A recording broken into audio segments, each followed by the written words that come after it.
স্বামী যখন মরে যায় স্ত্রী এই কারণে স্বামীকে গোসল দিতে পাবে, কারণ স্বামী মরার সঙ্গে সঙ্গে স্ত্রী কিন্তু বাতিল হয়ে যায় না, তার বিবাহ বন্ধন তখনও কিন্তু বাকি থাকে। কারণ স্বামীর মরার পরে স্ত্রীর পেটে যদি বাচ্চা না থাকে তো 4 মাস 10 দিন তাকে ইদ্যত পালন করতে হয়, আর ইদ্যতে থাকে ততদিন সে ওই স্বামীটারই স্ত্রী থাকে। তো স্ত্রী যদি স্বামীর থাকে তাহলে স্বামীকে স্পর্শ করবে, এতে কারো বাধা দেওয়া। আর স্ত্রী যখন মরে স্বামী এই কারণে গোসল দিতে পাবে না বা তাকে স্পর্শ করতে পারবে না, এই কারণে যেমন স্ত্রী মরে যাবে স্বামীর সঙ্গে স্ত্রীর বিবাহ বন্ধন তেমনই সঙ্গে সঙ্গে শেষ। কেন শেষ? স্ত্রীদের শেষ হয় না, স্বামীর শেষ। কারণ স্ত্রী মহিলাদের ইদ্যত পালন করতে হয়, আর বেটা ছেলের ইদ্যত পালন না। কথা বুঝলেন? তাই স্বামী মরলে স্ত্রী বিবাহ বন্ধনের মধ্যে তাও থাকে ওই ইদ্যত পর্যন্ত, আর স্ত্রী মরে গেলে স্বামীর ইদ্যত নাই, মরল মানে বিবাহ বন্ধন বিচ্ছেদ হয়ে যায়। তাই পর নারী হয়ে যায় মরে গেলে।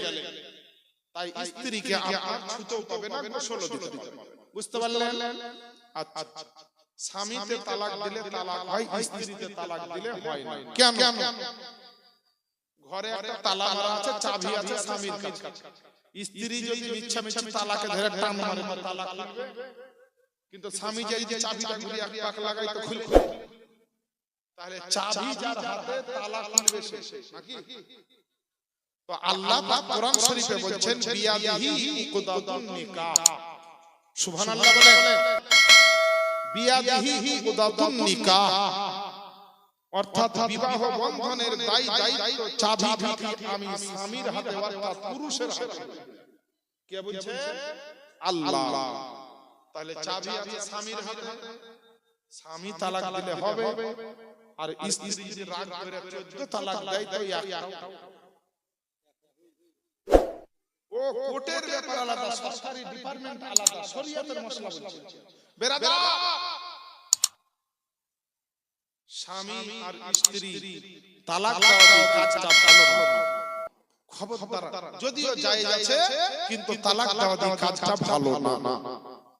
আল্লাহ পছন্দ করেন, আল্লাহ নারাজ হন।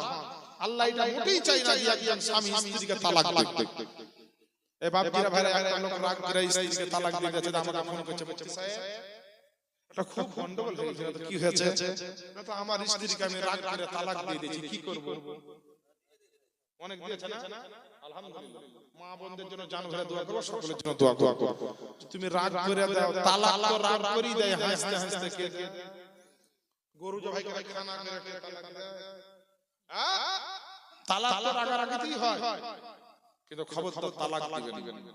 স্বামী স্ত্রী আর স্ত্রীর জন্য স্বামী বিশাল বড় মূল্যবান সম্পদ, বিশাল বড় গুরুত্বপূর্ণ একটা সাবজেক্ট স্বামী স্ত্রীর জীবন। স্বামী স্ত্রীতে কথা বললে ইবাদত, মোহাব্বত করলে ইবাদত। অনেকে বাবা এরকম আছে, স্বামী স্ত্রীতে গন্ডগোল হয় যে দোয়া আনতে যায়, তাবিজ আনতে যায়, কবিরাজের বাড়ি যায়, তেল পড়া খায়, নুন পড়া খায়।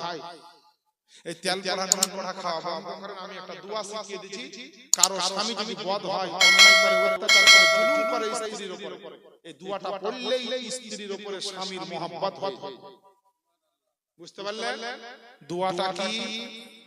কারো স্বামীর ভিতরে যদি কোনো বদ অভ্যাস থাকে, খারাপ অভ্যাস থাকে, স্ত্রীকে ভালোবাসে না, তো রাত্রে বেলা যখন বিছানায় ঘুমাবে, স্বামী স্ত্রী এক জায়গাতে,